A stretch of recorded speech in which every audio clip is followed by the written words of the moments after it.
Talvez a solidão não seja a ausência do outro, mas a presença inevitável de nós mesmos. Um espelho onde não podemos muitas vezes desviar o nosso próprio olhar. Sejam todos e todas bem-vindos e bem-vindas ao podcast Cerebrando, comigo, Leandro. Já era pra vocês terem entrado, vocês perderam o Eu tava, feeling, es- ficou, eu tava tava tão esperando ele bonito. falar. Porra, você perdeu o feeling. Não, mas o Perdemos o fio objetivo da era meada aí. te deixar um pouco sozinho já para combinar com o nosso Ah, tema hoje, né? entendi. Pô, Sacou? tava poético, eu fiquei Ah, assim, eu fui educado, eu sou o último, entendeu? mas os últimos serão os primeiros, sabe? Então começa você falando hoje aí. Qual E os Não, mas temporada que a nem gente tá? pelo cacete, nem pelo É, cacete, eu não tenho essa, e os essa, humilhados serão exaltados. isso é, exatamente.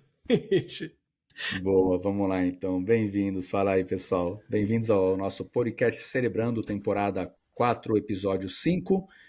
E hoje falaremos sobre quando o nosso cérebro grita por conexão, ou seja, falaremos de solidão. E para falar de solidão, nada melhor que o Diogo, o Fábio e o Leandro, por algum motivo que a gente vai descobrir hoje ainda. A gente acabou de decidir esse tema, né? Então, e aí, o Diogo? E aí, pessoal, sejam muito bem-vindos e bem-vindas ao Cerebrando mais uma vez. E hoje um tema que está todo mundo falando, porque nós temos aí, Ivo, várias culturas, tipo a japonesa, tem histórias de pessoas que ficam 8 anos na solidão dos seus apartamentos. Nós vamos discorrer um pouquinho sobre essa questão. Então, vamos lá. Valeu, pessoal. E aí, Fabião, você fala? Bom dia, boa tarde, boa noite, vai depender do horário que cada um tiver aqui, sejam todos bem-vindos. Tema solidão, vou passar a palavra logo para o nosso professor. Leandro, É ótimo isso, né? Legal, pessoal. Então, é importante a gente discutir essa temática e compreender um pouquinho até qual que é o limite da solidão, né? Se é normal a gente ter essa sensação de se sentir só em alguns momentos, quando se recolher é algo que, de certa forma, é saudável para que nós possamos dar conta da vida também. Então, para a gente começar a falar de solidão, e até mesmo existem outras leituras e outros conceitos semânticos sobre o que é solidão, ou transformar a solidão em solitude, né? Vocês devem ter ouvido já falar sobre esse aspecto. E acredita-se dentro dessas nomenclaturas que a solidão é esse caráter mais isolado, onde você se recolhe e onde você não produz, também no sentido de saúde mental. Tá? E a solitude é aquele momento que mesmo quando você se recolhe, você consegue produzir. Produzir, que eu falo o quê? Boas reflexões, quando a tua companhia se basta, né? Tem uma frase que eu acho muito legal, e Sartre discute isso muito bem, ele fala assim, se você está sozinho, quando está sozinho, você está em má companhia. Ou seja, se a gente hoje, é uma fala que eu digo também em algumas palestras e cursos que eu faço, é a seguinte, se você hoje consegue viver sozinho, você já está liberado para viver em público. Porque se você se suporta sozinho, você já pode viver com outro. Agora, a partir do momento que você não se suporta, não vai ser o outro que vai te suportar. Então, é para a gente já iniciar e refletir um pouquinho. Deixa eu trazer um ponto aqui, Leandro, para a gente começar a discutir já quando a gente fala de solidão, porque tem alguns artigos, inclusive, que dizem que a solidão em si ela acaba disparando um mecanismo de defesa no cérebro, né? Então a gente tem inclusive um disparo ali no eixo HPA e o cérebro começa a liberar cortisol, manda os sinais para liberar cortisol no nosso corpo, inclusive, né? Porque ele reconhece isso como ameaça. Cara, por que a solidão pode ser reconhecida então como ameaça para o nosso cérebro? O que acontece ali dentro? Vai lá, Dioguinho. Quando a gente fala de solidão, Ivo, nós temos que entender uma coisa. Primeiramente, nós somos seres sociais. Isso o nosso sistema já mostra para nós o porquê que nós somos sociais. A criança, por exemplo, tem locais do cérebro que possuem o que chamamos de neurônios espelhos. Esses neurônios acabam gerando para nós um aprendizado pelo exemplo. Portanto, aquela criança que não ouve alguém falando, aquela criança que não ouve, desculpe, que não olha para alguém que está movimentando a boca e falando, aquela criança que não consegue ter exemplos de comportamento, sejam eles até mesmo motores de movimentação e por aí vamos, ela acaba não desenvolvendo tudo aquilo. Nós não nascemos com um mecanismo pronto para aquele desenvolvimento. Isso já demonstra que a importância dessa criança conviver num ambiente social adequado, dessa criança conseguir viver numa situação adequada e talvez, você falou de mecanismos de proteção, é por essa razão. A pessoa necessita da sociedade, necessita do exemplo do outro para conseguir desenvolver. Então, o próprio corpo faz uma proteção contra os mecanismos de solidão. Não de solitude, como o professor Leandro falou. Porque nós também temos uma rede de modo padrão, que é aquela rede que está ativada quando você está divagando, quando você está aquele ócio criativo que os gregos falavam muito. Então também nós temos que ter uma solitude, entre aspas, para conseguir viver. Agora, quando Importantíssima, você está. inclusive, né, Com Diogo? certeza. Agora, a solidão, em tese, ela não tem benefícios para o corpo humano e para o cérebro humano. E aí é outra história. Então, até no Dá, desenvolvimento nós precisamos. dá para se dizer que a solidão, não a solitude, como o Leandro estava falando, que ela causa uma excitação na amígdala e uma diminuição no sistema de recompensa? Também, não só isso, né? A gente sabe hoje, e o professor Diogo fala isso muito bem, que o cérebro ele é social. Cérebro é social e ponto final. Claro, e eu repito isso e já falei isso em milhares de podcasts aqui, algumas pessoas têm mais fome de solidão do que outras, e beleza, né? Essa fome não pode ultrapassar o excesso, porque excesso de solidão é fator de risco, inclusive, para doenças neurodegenerativas, para quadros demenciais. A gente sabe que as pessoas que vivem mais sós são pessoas que tendem a ter comprometimentos neurológicos. Por quê? Porque a gente precisa da presença. Algumas pessoas de mais presença, outros de menos, e isso a gente tem visto cada vez mais, né? Pessoas com a necessidade, claro que isso é criação de rede social, de estar o tempo todo envolvido por multidões. Por quê? Porque tem um tal do seguidor, tem um tal do outro reconhecer a felicidade, legitimar a tua felicidade também. Então, sem dúvida, o cérebro ele é feito de presença, a solidão pode sim mexer com questões que envolvem estresse, que pode causar sim uma hiperativação da amígdala, isso é um fato, mas para além disso, o que nos preocupa muito mais é causar uma atrofia de córtex cerebral, né, que basicamente, pensando numa linguagem mais biológica, é aquilo que realmente difere a gente de outras espécies. O que? O córtex em si. Então, não é legal. Eu posso ficar um pouquinho, se é constante, já começa a preocupar. Tá. Quando a gente está falando da questão aí de solidão e da solitude que você entrou também, a gente tem que falar um pouco da percepção de conexão, né? De como as pessoas percebem isso daí. E se a gente está falando muito de percepção, se eu não me engano, o que media, né, essa questão da percepção é o pré-frontal medial, Sim, acho. E aí, o que é mais importante, então? A gente está falando de quantidade de interações ou a gente está falando do vínculo em si? Se eu falo do estar sozinho, sentir-me sozinho, o vínculo é mais importante? sem dúvida. Até para você conectar com a questão da rede Com social, né? Porque às certeza. vezes Até você vê porque pessoas. quantidade nós temos um monte. Entenda uma coisa, as pessoas que estão nos escutando ou nos vendo nesse momento, entendam uma coisa. Essa ideia de ter 1 milhão de amigos só serve para Roberto Carlos. Eu quero ter 1 milhão de amigos e bem mais forte poder cantar. Não funciona assim, meu amigo. E olha lá. Porque, Olha não, lá. eu estou falando no conceito musical da coisa, tá? Tenha cuidado aí com o que vão falar. Por quê? Só serve de uma linguagem poética e musical. Porque, caso contrário, ninguém dá conta de ter esse monte de amigo. Amigo é caro, amigo é investimento de tempo, amigo é investimento financeiro, amigo. Então envolve várias questões. Mas a gente precisa ter boas companhias. Né? Até porque a gente tem que ter um certo cuidado, e isso vem também de mundo de rede social, vem de pós-modernidade. E tem um filósofo dinamarquês que eu gosto muito, ele fala o seguinte: a mais profunda forma de desespero é escolher ser outro que não a si mesmo. Ou seja, olha o tanto que fica complicado, porque se você hoje não dá conta da tua presença, se você não se suporta na tua solidão, por que que o outro precisa te suportar? Por que que o outro tem que dar conta de você? Por isso que digo e repito, quando você conseguir se isolar, passar bastante tempo sozinho, quando você conseguir se suportar, é o momento em que você pode viver em sociedade. Porque caso contrário, você ainda não está preparado ou preparada para tal. Vocês perguntaram sobre rede social. Já tem estudos mostrando claramente que o contato em rede social não é nada igual a uma amizade, a você conversar olho a olho com alguém, a você ter interação de verdade com as pessoas. Então, não substitui e nunca vai substituir você ter ali 1 milhão de seguidores e achar que isso é o suficiente para a tua vida. Não, isso não é social. O social é ter contato. O social é você conversar sobre situações, sobre problemas, sobre qualidades, sobre defeitos. É isso que é o social de verdade.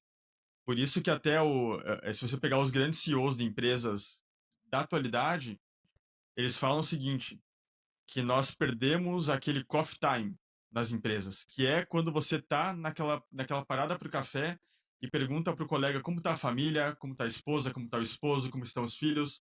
E isso de verdade é o social. Isso é o que nós precisamos na realidade. Vai lá, Fábio. Pegando uma carona nessa questão que a gente está falando de solitude, solidão, a gente, depois da pandemia, viu que a vida era possível de home office.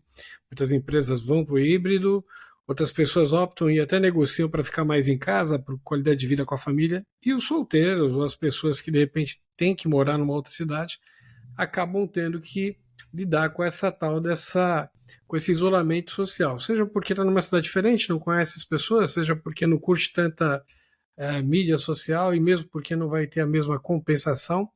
E elas achavam que lidavam bem com a sua solitude. E de repente elas se veem num quadro de solidão que elas nunca viveram nos últimos 15, 20 anos, que está sendo reportado por algumas pessoas. Além de um luto, de um trauma, de um processo próximo que pode ter acontecido e está explodindo ali, está eclodindo naquele momento,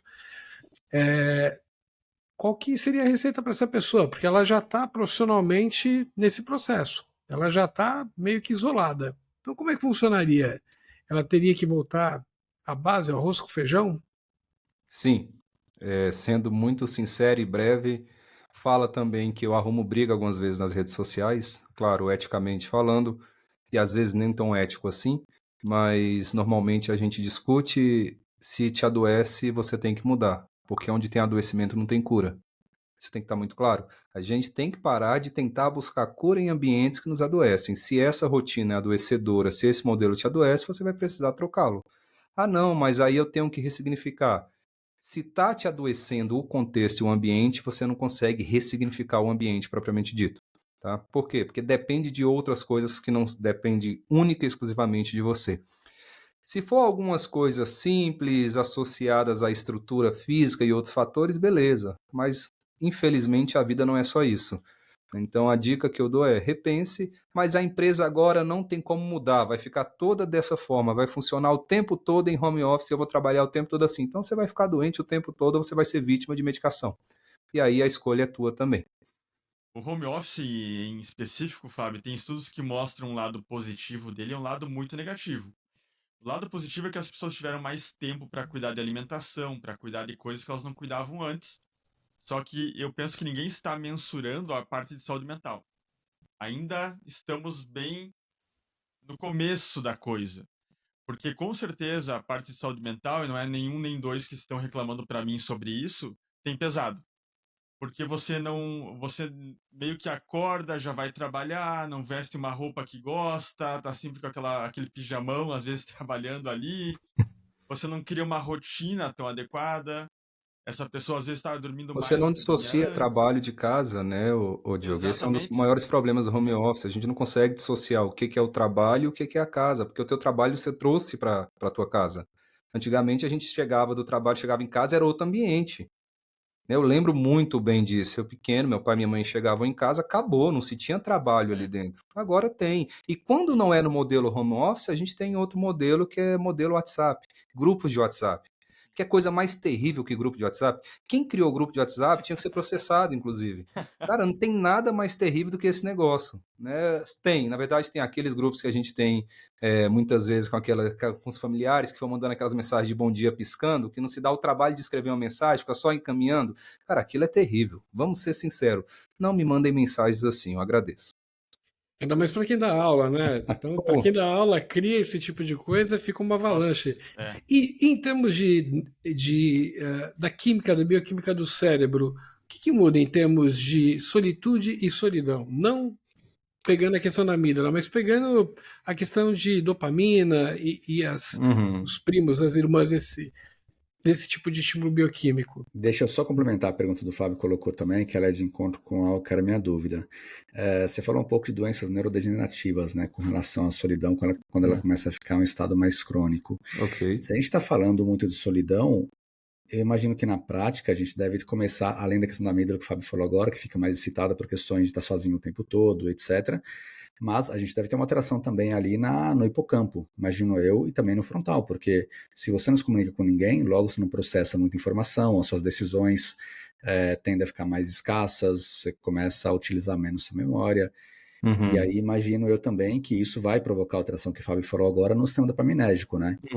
Então, são esses os motivos pelos quais você fica mais suscetível também a doenças neurodegenerativas. E segundo, né, isso acontece realmente, essa redução de hipocampo, diminuição do córtex, por conta disso? É o princípio biológico da natureza de poupar, né, Ivo? Então, assim, se não está sendo estimulado, para que eu vou manter esse negócio aí consumindo glicose, oxigênio e gastando energia? Para estar ali. Por isso que não só o hipocampo, até porque o hipocampo tem áreas hoje associadas ao comportamento social. A região de CA2 do hipocampo, a gente estuda muito hoje e fala do comportamento social. Tem redução de vasopressina ali, por isso que se associa, tem discussões hoje bem detalhadas que fala de CA2 e TEA, que fala de CA2 e psicopatia. Então, assim, tem várias coisas envolvidas. O hipocampo, ele vai ser afetado. Mas é muito mais nesse princípio, né? Aquilo que você não está estimulando, e claro, a presença te possibilita estimular, por isso que a criança depende da interação para se desenvolver, por isso que a gente viu durante a pandemia crianças com atraso de linguagem. Eu até comentei em outro momento aqui, a publicação, quando foi colocado nas redes sociais, né, eu falei, nossa, olha que interessante, crianças que nasceram durante a pandemia apresentam atraso de linguagem. Aí uma mamãe foi lá e falou assim, eu discordo porque minha filha nasceu durante a pandemia e fala super bem. Né? E aí ela anulou toda a ciência porque o ego nos ocupa a todo momento, né? Uma sociedade egocêntrica como a nossa e narcisista, o que vale é aquilo que eu experimento. Mas é isso. Tá faltando Deus aí para você, viu? Você falar isso. Você sabe que vai vir isso pra gente de novo, né? Eu vou ser muito sincero, se for esse Deus que muitas vezes as pessoas representam e da maneira que representam, pode me faltar. Agora, se for um Deus com outro tipo de representação e a personificação do amor, aí eu creio que não. Mas o Deus que as pessoas criam, eu realmente até desconfio. Mas enfim, vamos lá. Agora que vão falar que tá faltando Deus pra caramba, né? Mas tudo bem, vida que segue. Só para quem perdeu isso, a gente falou na semana passada, Verdade. teve um usuário aí, um ouvinte nosso, aliás, acho que é os ouvintes agora, né? Que ele Vou repetir o que eu falei quando eu não estava gravando, fã-clube Alar John Lennon, tá? É mais ou menos isso aí. O cara foi lá e mandou pra gente assim, eu acho que para falar tanto de ciência assim, é porque tá faltando Deus para vocês, porque nada se explica só pela ciência. E aí, como vocês podem imaginar, aqui em momento nenhum a gente está colocando questões de religião em jogo, em xeque, muito pelo contrário, né? A gente falou que inclusive a neurociência está validando a espiritualidade de várias formas, etc. Só que é o que o Leandro falou, né? O grande problema aqui são as opiniões próprias. Então, assim, eu acho que aconteceu comigo torna-se muito mais forte que a ciência, e aí a gente fecha a nossa mente e deixa de ouvir, deixa de aprender, de perder oportunidades, e acaba perdendo oportunidades incríveis, né? De aprender. A gente fala do que nos falta, tá, Ivo? Fique tranquilo, isso é psicanálise, né? Então, tá faltando Deus, na verdade a gente fala daquilo que nos falta, principalmente. Então, a reflexão vai para quem tá falando, né? Enfim. Vai lá, Dioguinho. Outro ponto que eu quero trazer, que vocês estavam falando, é sobre a rejeição. Desculpa interromper, eu tô parecendo o Faustão agora, né? Faustão, queremos você aqui, viu? Ou não, acho que não. Tá. Só para não esquecer da fala da pergunta do Fábio, tá? Você vai responder aí? Você quer que eu comente? Você vai falar? Vou responder. Tô Ok. lembrando. Porque assim, eu, por exemplo, fico roteando entre 3 empresas diferentes, 3 iniciativas. Você trabalha em 3 empresas, Fábio? Não, eu acabo me desenvolvendo voluntariamente em uma e depois acabo focando em 2, uma 80% do tempo e a outra 20%. Então, por mais que eu estimule o meu cérebro, a minha solitude já se tornou solidão.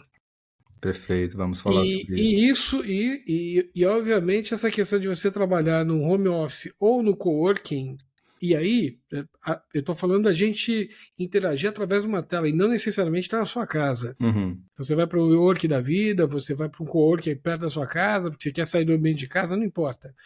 E mesmo assim, você percebe que você nunca teve solidão, você achava maravilhoso sentir solitude como se fosse um sinônimo de bem-estar mental, talvez o seja, e é por isso que a gente está falando isso hoje, e aí você se vê nesse quadro de, pô, tô com solidão. Será que é meu ego que tem medo da morte?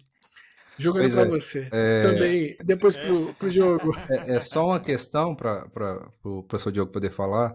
A gente tem que entender que está acompanhado na garantia de companhia, né? Está cheio de pessoas na garantia de companhia. E talvez essa seja a pior solidão que a gente possa enfrentar. aquela que a gente está cheio de pessoas envolvidas à nossa volta e se sentindo só. E o reflexo disso é rede social, né? O reflexo disso são ambientes organizacionais, onde você trabalha com diversas pessoas e você segue ali adoecido ou adoecida.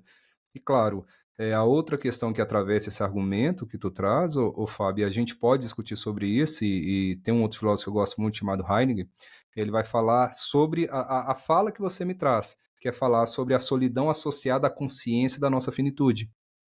Por isso que ele fala, o homem é um ser para a morte. Ou seja, existe a solidão e as reflexões que vêm de crises existenciais, existem reflexões que vêm por outros aspectos, mas eu posso assumir que essa crise da existência, ela atravessa todos e todas, não tem como a gente não pensar. Porque embora todos os animais possam morrer um dia, o único que tem consciência sobre a morte somos nós, né? E o que eu ia trazer, Fábio, você falou muito sobre essa questão do grupo. O ser humano, ele precisa pertencer ao grupo. O que eu penso que o home office, o digital, ele não traz essa noção de pertencimento. Porque se você for analisar por mecanismos de defesa, o Ivo trouxe muito bem essa questão até da proteção, entre aspas.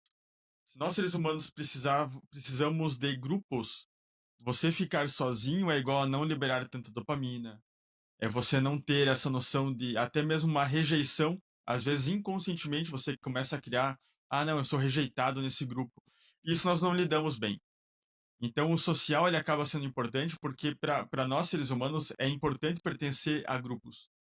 Ah, eu pertenço ao grupo dessa empresa, eu pertenço ao grupo desse podcast, eu pertenço ao grupo dessas pessoas. Não uma questão só de alívio, uma questão de você ter um alívio para você mesmo, mas porque nós precisamos, é um mecanismo cerebral, isso gera para nós proteção, isso gera para nós uma sensação de segurança, e isso, claro, gera para nós dopamina. Então, ter amigos é dopamina. Tanto que quando você tem relacionamentos, a tua sobrevida é maior. As pessoas que têm hoje, que estão casadas, as pessoas que têm relacionamentos, elas têm uma sobrevida maior, elas vivem mais. Então, isso é bem, bem importante que nós sempre Essa coloquemos frase como aí possibilidade. mexeu, viu? Pessoas casadas vivem mais, Diogo? Sim. Parece que não, mas vivem mais. Mas aí é uma questão cronológica, só a vida você está resumindo a aspecto Não. cronológico, só para eu entender. É Nesse ponto, sim, brincadeira, né, cara? pessoal, acalmem o coração, não julgueis para não ser julgado, Alguém acalme o apanha da mulher coração, hoje, cara. acalme o coração, Mas acalme. mas tem outras. São pessoas que casam muito ou são pessoas casadas há bastante tempo? Se for que casam Aí, ó, muito, Fábio Júnior e Gretchen são imortais. não, são imortais, cara. Porra, você tirou, cara, você deu meu pensamento Me perdoe. do que eu ia falar. Os Highlanders do amor. É. Já O que eu falamos do Highlander percebo da hoje, música agora há pouco, né? Pô, agora. o que eu percebo hoje, talvez uma reflexão que eu escutei essa semana agora, falando, um filósofo comentando, agora me perdoem, eu vou descobrir o nome depois e coloco para vocês aqui, e ele comentando sobre essa necessidade de estar o tempo todo em evidência, em redes sociais e tudo, e uma pessoa chega para ele e fala o seguinte, olha só, eu estou me sentindo triste porque eu estou sendo cancelado nas redes sociais, que agora o nome é esse, né, está sendo cancelado. E aí ele fala o seguinte, eu não sei até que ponto isso é ruim ou é bom. E ela meio assim, mas por que eu não sei até que ponto é ruim ou é bom? Aí ele fala o seguinte, porque quem cancela te liberta, quem te segue te obriga. Então, quem cancela te liberta, quem te segue te obriga. E isso é verdade também, né? Existe uma necessidade o tempo todo de estar mostrando o que é bom, de estar produzindo. Quem está na rede social tem isso. Eu tenho que estar produzindo conteúdo, eu tenho que mostrar que eu sou bom, eu tenho que mostrar que eu posso comentar sobre tudo, eu posso falar sobre tudo, e as pessoas esperam isso de mim. E aí, quando você tem esse afastamento, e claro, a gente que vive, talvez aí, dando a cara, como nós estamos fazendo aqui, de certa forma, a gente tem uma certa obrigação também. Por quê? Porque a gente está entregando um conteúdo, a gente está colocando isso livre, e as pessoas podem falar sobre qualquer coisa e podem achar, principalmente, que podem exigir coisas em relação a nós também. Ou até mesmo julgar, ou falar que você não tem isso, ou você não tem aquilo, ou você não tem Deus, ou você não tem o diabo, ou você não tem isso. E é isso, né? Então, repito, quem cancela te liberta e quem te segue te obriga. Eu acho que tem um problema que ele vai mais além, né, Leandro? Porque as pessoas vão muito nessa questão de eu quero cancelar porque eu não gostei de ouvir uma opinião própria de uma outra pessoa. E aí vai uma avalanche em cima da pessoa e não imagina o mal que está provocando na verdade, né? Porque aquela pessoa que se colocou na posição de defender um ponto de vista ou algo, ela pode estar em um momento muito delicado, ela se expressa de uma forma que talvez não seja ela, já que a gente sabe que o cérebro reage de formas Não diferentes seja a quando as expectativa pessoas estão dela, assim. né? Exatamente. E aí acaba piorando a situação da pessoa ainda, né? A gente teve casos de É que, pessoas na aí verdade, que Ivo, mataram porque não aguentaram a pressão, e as pessoas sim, parecem que não se preocupam, né? Não, assim, foda-se, vai se matar. Vai lá e fala mesmo, e vai lá e xingo, e não faz. gostei. Cara, parece que a gente perdeu o direito de ter opinião própria, né? Não se pode falar mais as coisas, porque tudo você está falando com viés negativo, tudo você não pode falar, tudo é de propósito, tudo é porque você quer fazer mal para alguém, ou seja, não dá para se colocar opiniões Sim, próprias baseadas naquilo que você conhece e que você estuda muitas vezes, né? A gente está exato. passando um É, pouco por isso daqui. Sabe o que eu acho que seria muito legal, Leandro? A gente pudesse mostrar um pouco para o pessoal ver aqui das áreas envolvidas. O pessoal sempre pede bastante isso Uhum. quando a gente fala da solidão, né? Que a gente falou agora há pouco do pré-frontal, acho que é o vento medial, falamos também do temporal superior, um pouco de núcleo accumbens. Acho que é legal o pessoal ver as áreas que estão envolvidas aí quando se fala de solidão, para eles saberem em termos cerebrais o que a gente está falando. Tá, deixa eu só abrir Eu aqui. queria fazer uma Boa. complementação aqui. pode, ela fale. Imaginem que uma pessoa surda, que ela só fala com Libras, língua brasileira de sinais. Uhum. E aqui fazendo uma retificação antes que alguém fale, não vocês, mas alguém imagine que uma pessoa surda é muda. Não. A pessoa somente é surda. Ela não emite o som por uma questão de articulação, por uma questão de fonoaudiologia, por uma questão de comunicação. Ela se comunica somente através de Libras. Existem os surdos mudos, existem as pessoas cegas. Então, se a gente pudesse exemplificar dessa forma didática que você, Diogo, e você, Leandro, conseguem, o que acontece com o cérebro de uma pessoa que tem uma deficiência como essa, porque ela sofre um isolamento forçado. A Uhum. falta de comunicação de uma pessoa cega na internet, a gente trabalha com isso, é enorme. Só 3% dos sites são acessíveis. Então você imagina, você quer comprar alguma coisa, você não consegue. Você quer fazer uma consulta em algum lugar, você não consegue. Você quer ir num saque, você não consegue. A pessoa, a mulher, ela está tendo uma, sei lá, uma dor abdominal, um problema ginecológico, ela vai numa UPA ou vai no Einstein e não tem uma intérprete de Libras. Não estou falando que tem ou não tem. Se tem o Einstein, provavelmente deve ter. Mas você vai no serviço público, tem hoje centrais de Libras. Enfim, o que acontece com o cérebro dessas pessoas que são, por uma questão de deficiência, forçadas a viver mais socialmente apartadas das outras pessoas? Isso que é o mais louco, Fábio. Tem vários estudos mostrando que, por exemplo, uma pessoa que é cega, eu toco uma caneta, a área do toque, talvez áreas motores, porque eu tô mexendo no meu dedo, vão acabar sendo ativadas. Mas as pessoas que têm vamos dizer, essa cegueira, por exemplo, por algum motivo, áreas até mesmo visuais são ativadas. Então essa pessoa consegue enxergar de uma forma diferente do que nós enxergamos, mas o cérebro dela, entre aspas, enxerga. Assim como você tem áreas de audição em pessoas que nasceram com surdez e que essas áreas são sim ativadas. Você nota essas áreas sendo ativadas porque você tem um novo modelo para aquele cérebro de visualizar o mundo. Portanto, você possui. Não é a mesma coisa que nós. Você tem coisas diferentes. Mas é para É uma algo diferente. especialização específica, tipo, vamos recrutar mais essa parte do cérebro para resolver esta falta que dá. Provavelmente. E, Provavelmente. e, e você, tipo, recruta mais processadores, por assim dizer, numa linguagem mais de É, engenheiro. você pega. É mais ou menos isso, mas é mais ou menos isso, porque você pega que as habilidades, os sentidos de uma pessoa cega são mais aguçados do que do nosso, por exemplo. Os outros Acho sentidos. acho que um exemplo legal, Diogo, para colocar, tem umas pessoas que são cegas que elas conseguem emitir barulhos, por exemplo, assovios muito baixos, e elas se localizam com base no assovio, né? Que é o que os morcegos Exato. fazem. Né? Ele Tá? consegue de Por alguma forma, cara. Ele frequências. assovia exatamente aquele som bate e volta, e ele sabe se na frente dele tem um obstáculo sim ou não e o tamanho do obstáculo. Então aí a gente vê o quão incrível é o nosso cérebro, né? Que ele se adapta, ele Quase um recruta para sonar. as áreas, exatamente. E é muito doido isso, mas a forma que ele se adapta é muito incrível. Sim. Acho que seria legal, Leandro, agora que você abriu aí, mostrar um pouco pro pessoal aí das áreas ligadas, né? A gente fala do vento medial, por exemplo, estão falando de empatia, que é a parte que eu adoro, né? E da parte nossa também emocional, falar um pouquinho, sei lá, do córtex do Tá, temporal superior, para falar de expressões faciais, que tem muito a ver com a questão de solidão também. Enfim, dá uma aulinha aí. tá. Então a gente tem aqui primeiro uma vista lateral, né, do encéfalo como um todo. A parte dorsolateral seria essa porção mais acima aqui, que a gente está vendo. a parte ventromedial, né? Ventral vem de baixo, né? Lembra de ventre materno, é aquilo que está para baixo. Então seria mais ou menos essa porção. Então, dorso lateral, ventromedial. Pré-frontal é tudo que vocês estão vendo aqui. Ó. Deixa eu tentar aumentar essas tetas aqui. Tudo isso aqui que vocês estão vendo vai ser o pré-frontal. A gente tem outras estruturas que podem correlacionar também. Por exemplo, se a gente tirar aqui o lobo temporal, que é essa parte mais lateral do nosso cérebro, se a gente retirar a estrutura, a gente já vai encontrar aqui a própria amígdala, né? Então, essa que está aqui em azulzinho. O conceito etimológico vem de almôndega, então essa estruturazinha, caráter mais oval e tem um tamanho mais ou menos de uma uva passa. Então, é uma área que está envolvida. Aqui a gente não consegue ver no aplicativo, mas se, por exemplo, eu adentrasse esse cérebro aqui por essa região, deixa eu até tentar pegar uma imagem que não esteja transparente, aí facilita. Se eu adentrar o cérebro por essa região, afastando aqui esse sulco lateral e pegando essa parte triangular e opercular, a gente vai... Essa parte que eu estou mostrando aqui, tá, gente? Na setinha, a gente vai chegar numa estrutura chamada de ínsula.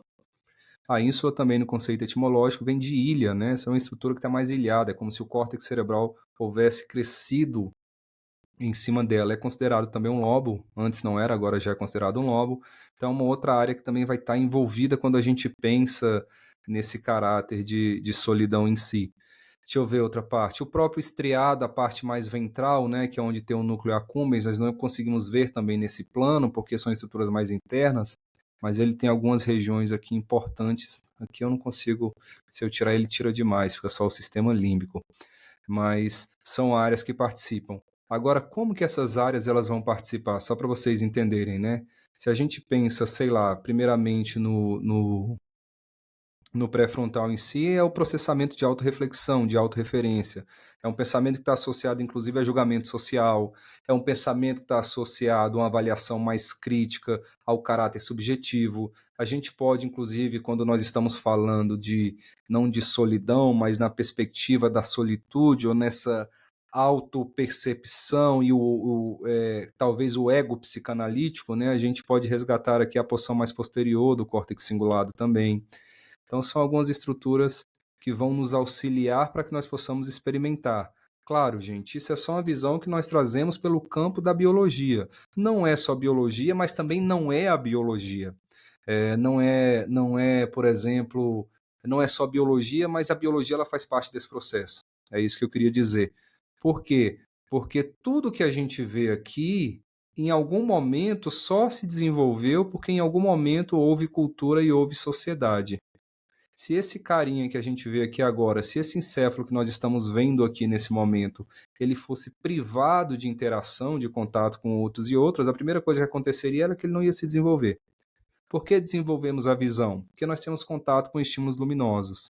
Se a gente não tem contato com luz, as vias visuais elas não se desenvolvem, elas não formam. Por que desenvolvemos linguagem? Porque nós temos contato com outras pessoas que falam. A fonação ela depende também dessa interação, ela depende inclusive de neurônios espelhos. A gente tem neurônios espelhos em várias áreas do nosso cérebro, principalmente lá na ínsula que eu falei e comentei agora há pouco com vocês, em áreas de planejamento motor, que são essas áreas aqui. Tá? Então aqui a gente tem a área motora primária e nessa porção aqui mais anterior, ao lado do que está em azul, são áreas que nós chamamos de pré-motora e motora suplementar.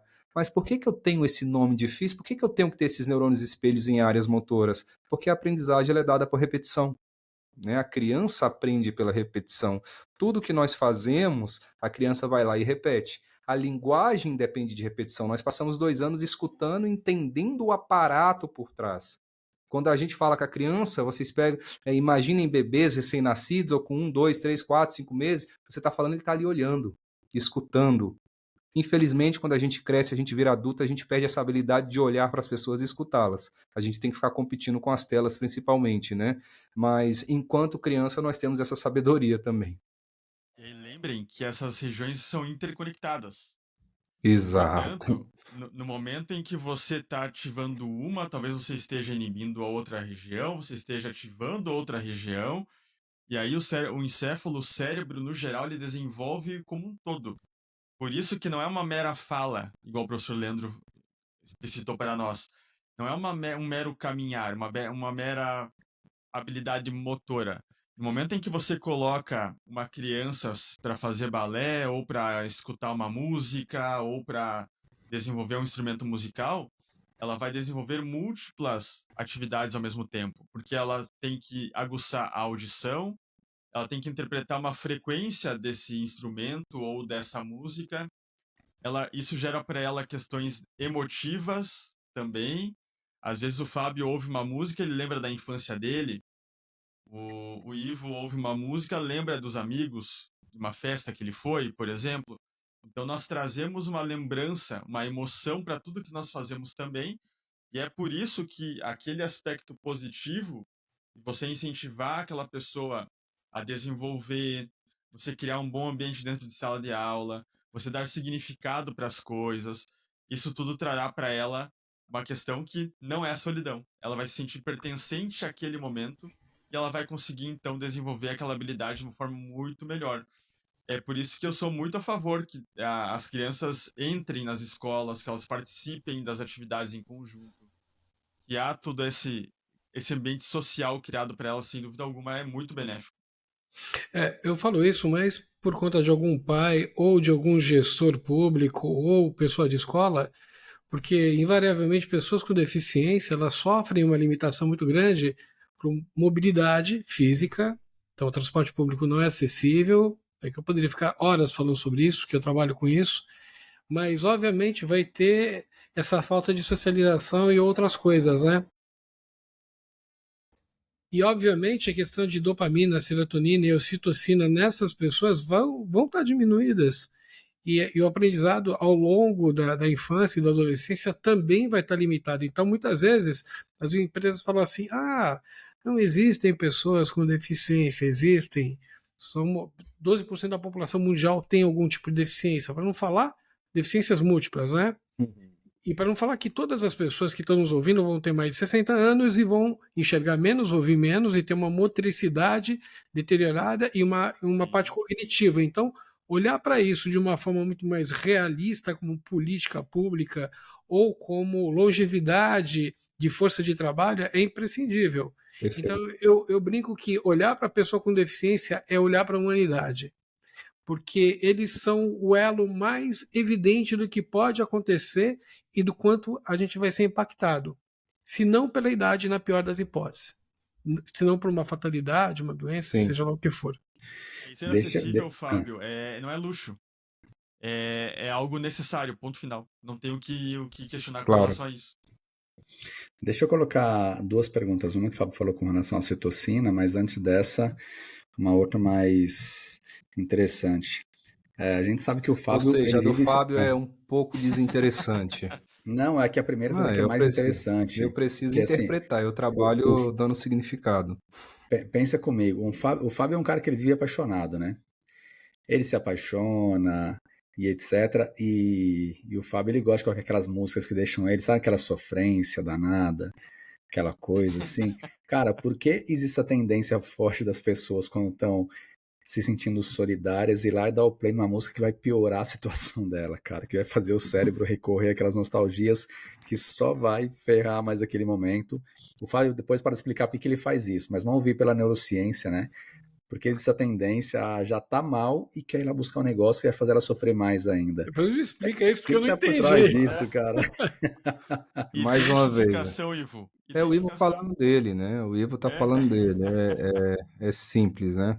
Paulo e Pedro. Eu tenho uma sofrência Pedro lascada, e Paulo, né? Paulo e mas Pedro. O meu Pedro caso é com a minha sogra, né? Mas então, tá. Vamos lá. Por que as pessoas tendem a escutar?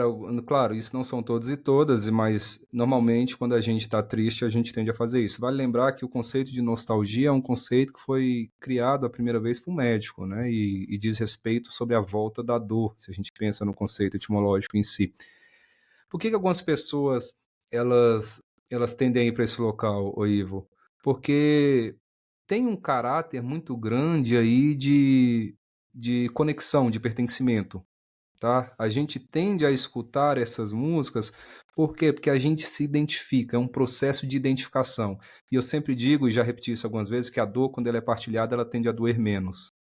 Então imagine que nesse momento eu fui ali, a minha companheira, sei lá, teve uma relação extraconjugal. E aí existem músicas que falam das relações extraconjugais. E aí vocês podem dar o nome que vocês quiserem aí, mas eu estou sendo ético nesse momento. E aí, quando eu escuto isso e outras pessoas escutam, eu estou entendendo que não sou apenas eu que estou passando por isso. Então, eu estou também partilhando. Tem um processo terapêutico, né? Imagina que a nostalgia ela vai funcionar como uma espécie de termostato emocional, tá? Então, ela vai te dar essa representação, ela vai te possibilitar ter identificação, porque a pior dor que nós temos é a dor com ausência de identificação, a dor com ausência de significado, ou a dor que você imagina que você está vivendo e experimentando isso sozinho. E aí a gente vai para essas músicas. Você não vai para uma música quando você passa por uma situação como essa que eu comentei, uma música que fala das relações perfeitas e maravilhosas e que deu tudo certo e hoje nós estamos vivendo felizes para sempre. Não, por quê? Porque você não tem essa identificação. E a Isso maturidade, explicaria, Leandro, então, o que a gente vê nas músicas aí do, como é que é? Barzinho, cachaça e chifre, né? Não, e tem Porque trabalhos se hoje que ouve tanto. mostram, só para você entender, que a nostalgia em si, ela também ativa sistema de recompensa.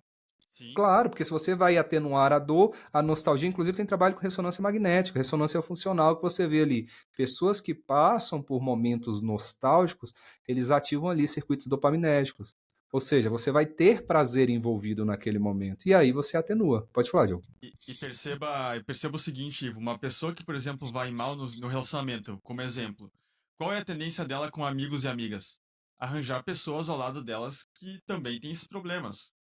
Ela não vai arranjar aquela pessoa muito bem casada, muito bem resolvida. E aí a percepção de mundo dessa pessoa é: olha, relacionamento é furada, tudo é assim pra ela. Por quê? Porque ela se identificou com essa situação. Então o nosso cérebro ele gosta muito da identificação.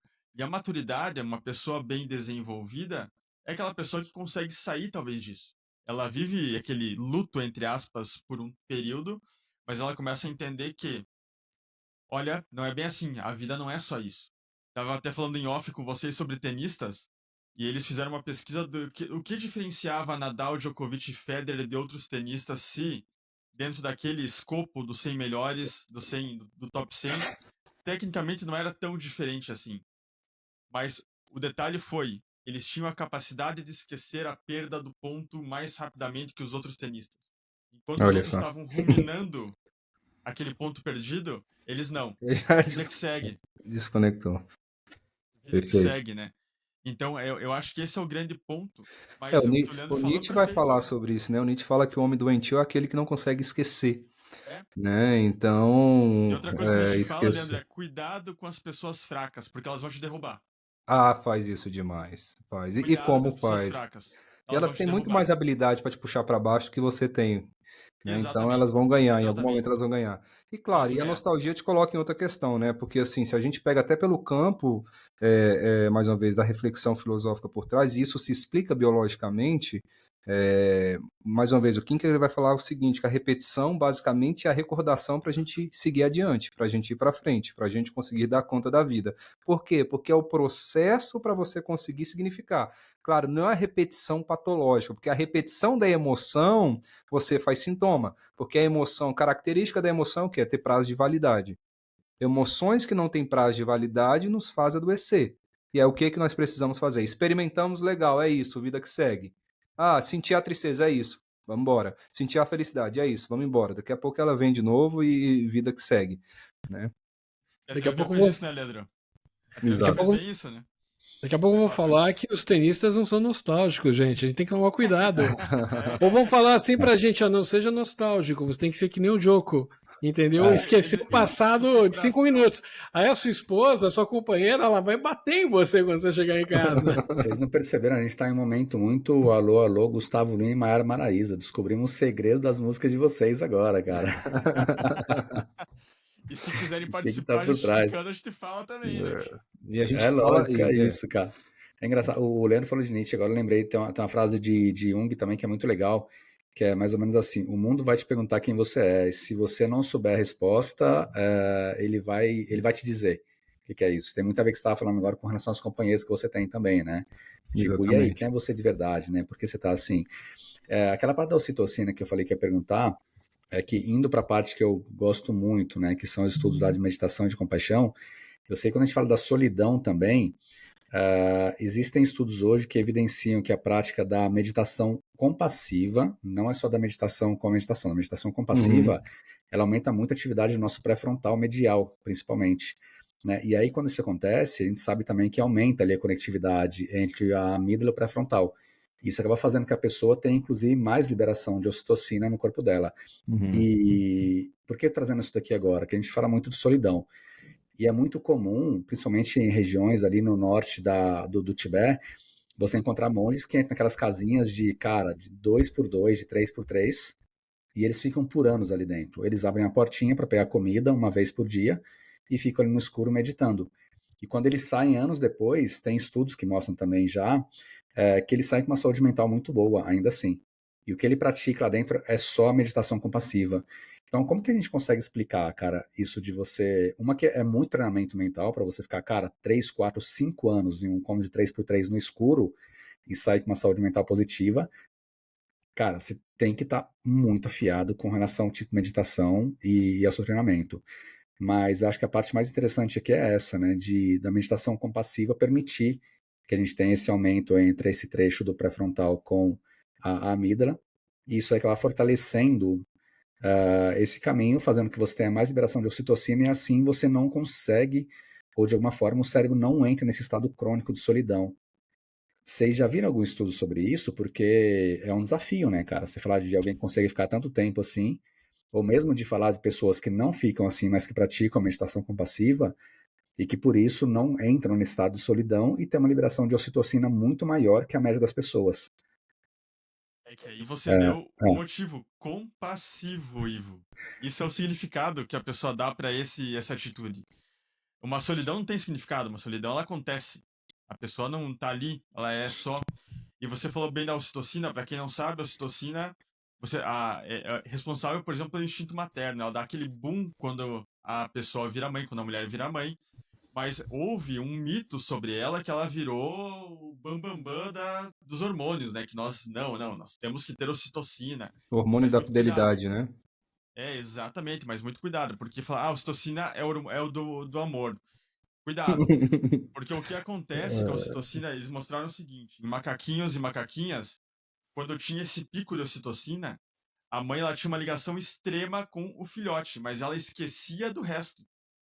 Sim. Então tinha um pico de egoísmo associado à ocitocina também, É não somente porque a ocitocina, na verdade, ela traz o nós e ela afasta o eles, né? Ele é o hormônio que está associado ao vínculo, né? Então, assim, eu trago aqueles para próximo, aqueles que eu tenho, eu protejo, eu repudio e mato em relação à própria ocitocina. A ocitocina, ela te possibilita o amor, mas ela te possibilita o ódio também, né? Por isso que o A homem é questão é capaz de matar, né? Exatamente. Aí a gente só Exatamente. romantiza e fala, nossa, que ocitocina fofinha, nossa, eu quero que meu companheiro, a minha companheira libere ocitocina comigo, seremos felizes e até que a morte nos separe, cheios de ocitocina, porque é o hormônio da fidelidade, mais ou menos, né? Então, até talvez nessa questão do monge que você falou, a ocitocina elevada tem demonstrado isso. Ele está focado naquele exercício, ele consegue esquecer um pouco o redor naquele sentido, né? A meditação, claro que vai aumentar essa questão. E outra coisa que você disse muito bem, a palavra treinamento. Foi uma pessoa treinada para estar nesse estado. E ela deu significado a esse estado. E aí é outra história. Aí nós temos um outro motivo para isso. Agora, uma pessoa que está lá 8 anos no Japão, preso num apartamento, vivendo só à base de videogame, ela pode se dizer até feliz, mas ela não deu motivo. A vida dela aconteceu dessa maneira. E aí, vida que segue. Eu vi um fato até bizarro, talvez eu comentei em outro podcast, não me lembro. Mas esse pessoal do isolamento no Japão, eles criaram uma crush, que era uma mulher do tempo lá de um jornal do Japão. E no momento em que descobriram que essa mulher estava namorando, virou um luto desse grupo de pessoas que viviam na solidão. Porque o, o que eles precisavam era dela solteira, ela como representação de um amor platônico. Então vocês veem o nível que a solidão leva a pessoa, que elas não conseguem conviver com uma pessoa que elas nunca viram presencialmente, Sim. em ela ter um relacionamento.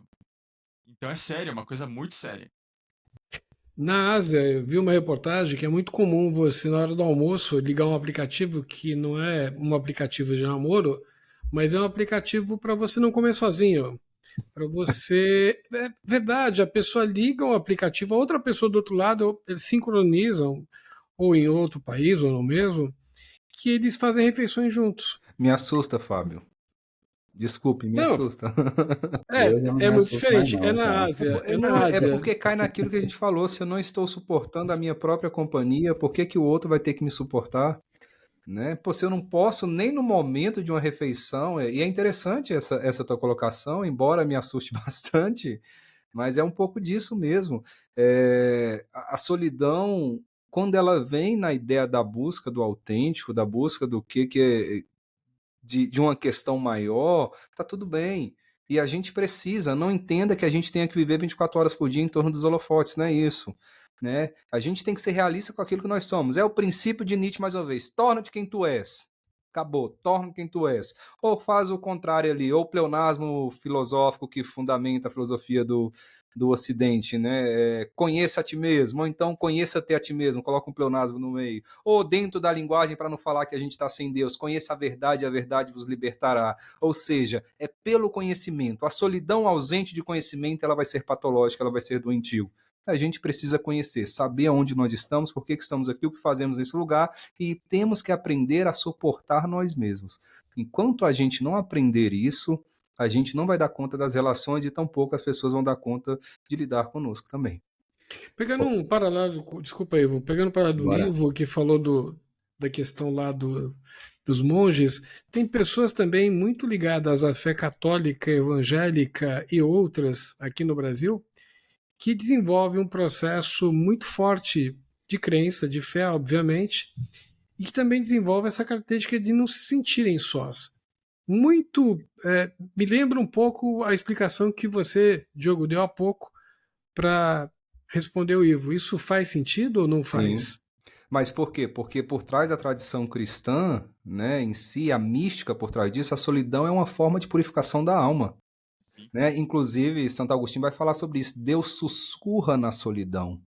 Né? Então, tem toda uma representação por trás que a pessoa passa a suportar. Por quê? Porque existe um significado. Qual que é o significado? Eu vou ter um contato com Deus e depois, inclusive, eu tenho ligação direta e eu vou conseguir ter uma vida eterna e todas essas representações por trás do místico. Jesus, né, Leandro? Exatamente.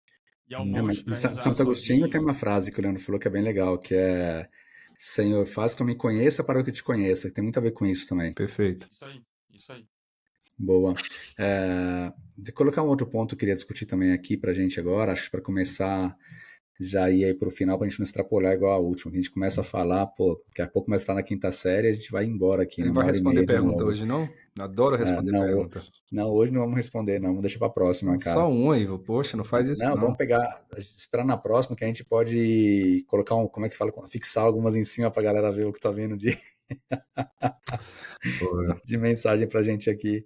Cara, antídoto pra solidão, e aí, pessoa que tá ouvindo e fala assim, tá bom, só que eu acho que, fazendo um paralelo como na depressão, né, tem muita gente que está em depressão, e aí fica eu vou utilizar algo que pode ser um pouco forte aqui, mas fica se enganando, né? Que fala, não, vou beber, vou sair com os amigos, não sei o quê, vou mostrar que eu estou bem, vou colocar na rede social que eu estou bem, mas quando fecha a porta de casa é quando realmente a situação pega, né? Que a pessoa se entrega e está naquela situação terrível. Levando isso e fazendo um paralelo para a solidão. Cara, tem algum antídoto ali para que a pessoa, para que a pessoa consiga efetivamente não se entregar, sair desse momento, seja ela uma pessoa, vamos deixar de lado adolescente, a gente discutiu bastante semana passada, né? Mas pegar uma pessoa da pré-adolescência até alguém já que está na fase avançada, que são idosos também, onde isso também é muito comum. Algum antídoto, alguma dica? E aí, como tentar sair? Ou como não deixar que o cérebro entre nessa? Eu Pode com começar, os Diogo. meus clientes, eu sempre digo o seguinte para eles: vocês têm que encontrar um grupo no qual vocês se sentem pertencentes. Então, para os idosos, às vezes a gente brinca do bingo, a gente brinca de grupo de crochê, a gente brinca desses grupos que são coisas de pessoas mais idosas, mas isso para Bocha. eles é muito importante. A bocha, meu pai adora, inclusive. O E na Leandro é verdade, campeão de bocha, né? Eu acho É, umas não, 3 vezes já, se eu não me engano, joga esse bem, ano. joga bem, joga bem, cara. Eu devia saber o que é isso, só para eu ver se eu participo ou não desse diálogo. Eu devia saber o que é? Entraremos numa discussão sobre bocha. Eu Mas vou, eu vou dar um Google aqui, deixa eu achar onde é que tá dá um aqui. Google aí, você vai encontrar, Leandro. Mas esse Não sei nem pertencimento como a é que escreve. Como é grupos, que escreve? BOCHA. Mas esse Bocha ou bocha? pertencimento é bocha, para nós italianos, bocha. Ah, entendi o que é botcha. Mas nesse contexto todo, esse pertencimento a grupos vai ser fundamental. Às vezes o idoso se sente só porque o filho cresceu, a filha cresceu, saíram de casa, eles estão em outro parâmetro de vida, filhos pequenos na casa deles também. Eles estão, por exemplo, no ápice do trabalho deles e acabou. Essa pessoa que está mais idosa, ela já não está mais nesse ápice de trabalho, ela já não está mais com filhos pequenos. Então ela precisa de um grupo, às vezes da idade delas, que faça excursão, viajem juntos. Então tudo isso é um meio que a gente encontra para as pessoas conseguirem melhorar nessa questão da solidão. Às vezes o idoso, ou nem o idoso, mas uma pessoa que está na meia idade, ela volta para uma faculdade. Então, para mim, a verdade é que você participe de grupos. E isso você tem que se Vínculos encaixar bem. autênticos. Os vínculos autênticos. Isso é o mais importante para a solidão, não uma forçada. Você fala muito de ir a um bar com os amigos.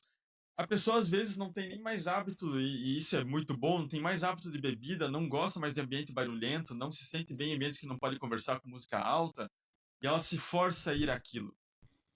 Não, às vezes é um amigo que leve ela para um café, que leve ela para uma livraria para discutir livros. É isso que nós precisamos, o vínculo autêntico. Eu acho que é isso que faz você sair da solidão. É um pouco do que o Viktor Frankl discute, né? Também é o sentido na existência, né? O Sartre também. Então, não tem receita, né? Não tem receita de bolo. Quem dera se a gente tivesse receita. Se tivesse, ninguém adoecia, ninguém se sentia solitário, ninguém produzia sintomas.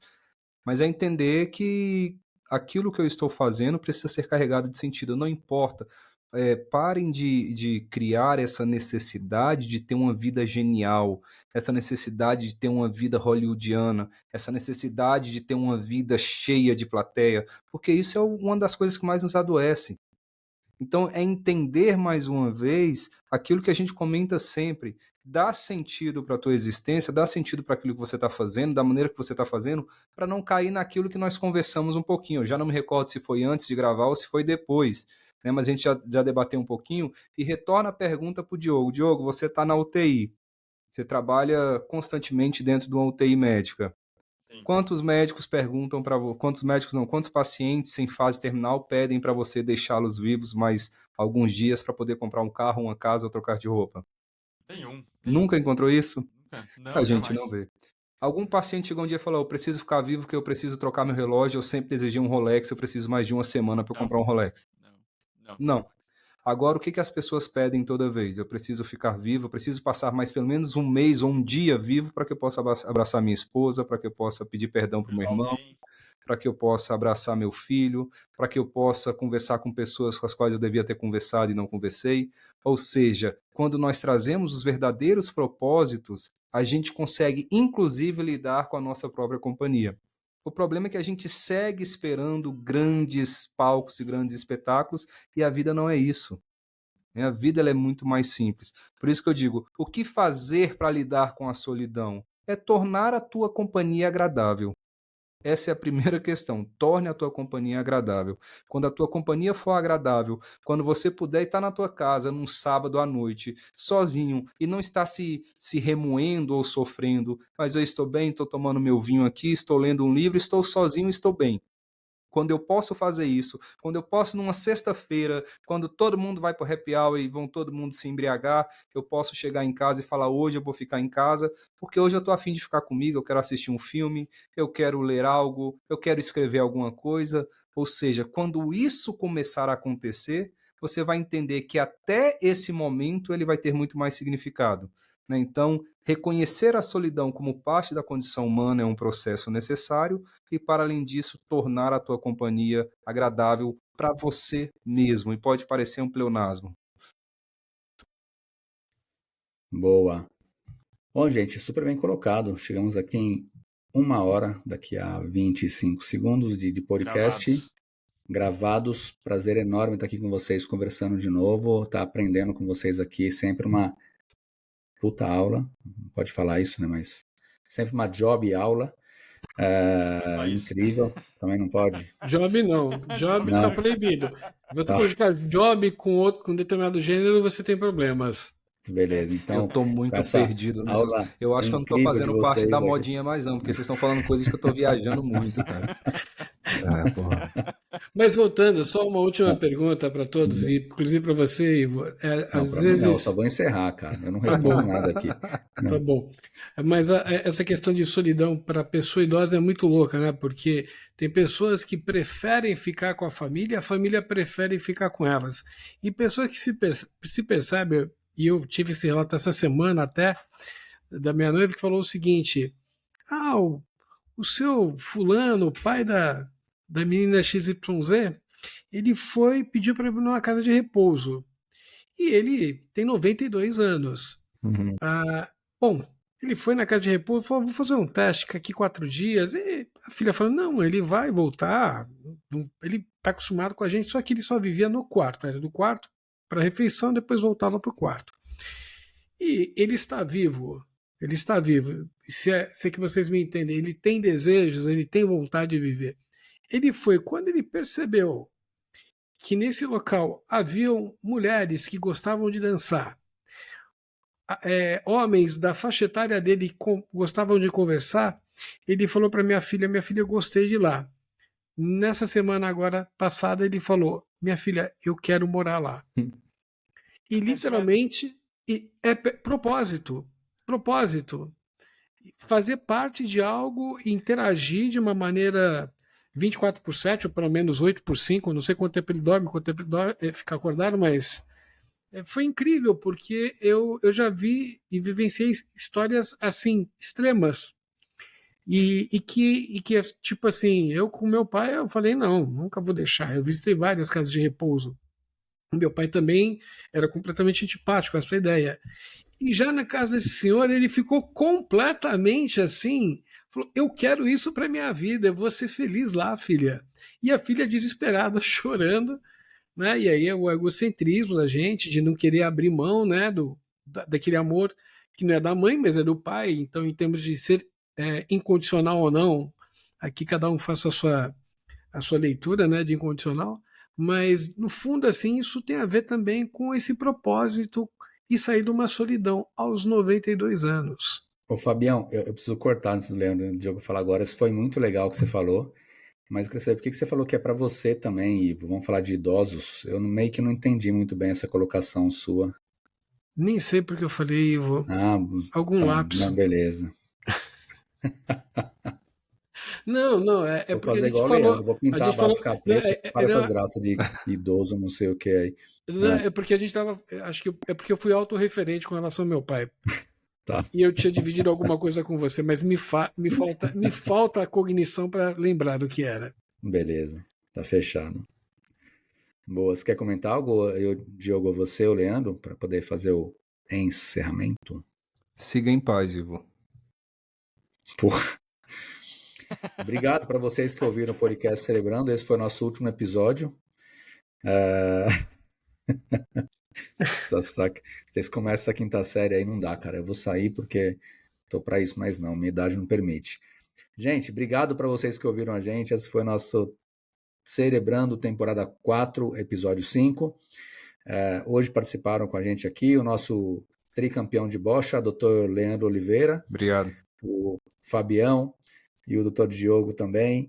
Sigam a gente lá e conheçam um pouco mais do nosso podcast Quinta Série Celebrando lá no nosso Instagram, @podcastcelebrando, ou no YouTube, no @celebrando também. Nos vemos daqui a uma semana para um novo episódio que não sabemos qual vai ser ainda. Então eu preciso me recolher, porque já são 8 horas da noite, por conta da minha idade, depois das brincadeiras do Fábio e do Leandro, e deixo com vocês fazerem um encerramento. Obrigado, gente. Valeu, pessoal. Obrigado pela presença de vocês, por seguir a gente aqui. Envie esse podcast para as pessoas que vocês amam, se você gostar. Se não gostar, envie para as pessoas que vocês odeiam, tá? Mas não deixe de enviar, não. E a pergunta que eu finalizo aqui como reflexão, e vocês precisam fazer, principalmente quando nós estamos falando de solidão, é a seguinte: pensem e reflitam. Do que eu estou fugindo quando fujo da minha solidão? Do que eu estou fugindo quando eu fujo da minha solidão? Essa pergunta tem que ser respondida, porque se a gente não souber responder, tampouco a gente vai saber lidar. Obrigado, fiquem bem e até mais. Eu vou me despedindo por aqui. Caso vocês se sintam sozinhos, com muita solidão, podem ir no YouTube, no Spotify, acessar o podcast Celebrando e com certeza vocês vão se sentir mais acolhidos. Um abraço a todos, até a próxima semana. Isso aí, pessoal. Muito obrigado a todos mais uma vez. É uma honra estar aqui com vocês. Nós sabemos que a solidão é um tema meio que difícil de ser falado, não é tão simples de ser abordado. E nós tentamos, com um pouco de humor, deixar isso mais leve. E acho que isso que é o mais legal do nosso podcast, para tentar falar sobre temas que são muito importantes. E como o professor Leandro colocou muito bem, a solidão tem seu aspecto negativo, mas tem seu aspecto positivo e necessário para nós seres humanos. Então reflitam sobre como está a vida de vocês, se às vezes vocês estão cercados por pessoas, mas mesmo assim se sentindo sós, ou se vocês estão muito satisfeitos e satisfeitas em estarem com aquele grupo pequeno, mas muito conciso de pessoas ao lado. E se tiver que mudar alguma coisa, mudem. Porque, como nosso mestre Leandro sempre fala, nós não encontramos saúde onde há doença, nós só vamos encontrar doença onde de fato há doença em si. Então, pessoal, muito obrigado mais uma vez e até mais. Valeu, até semana que vem. Valeu.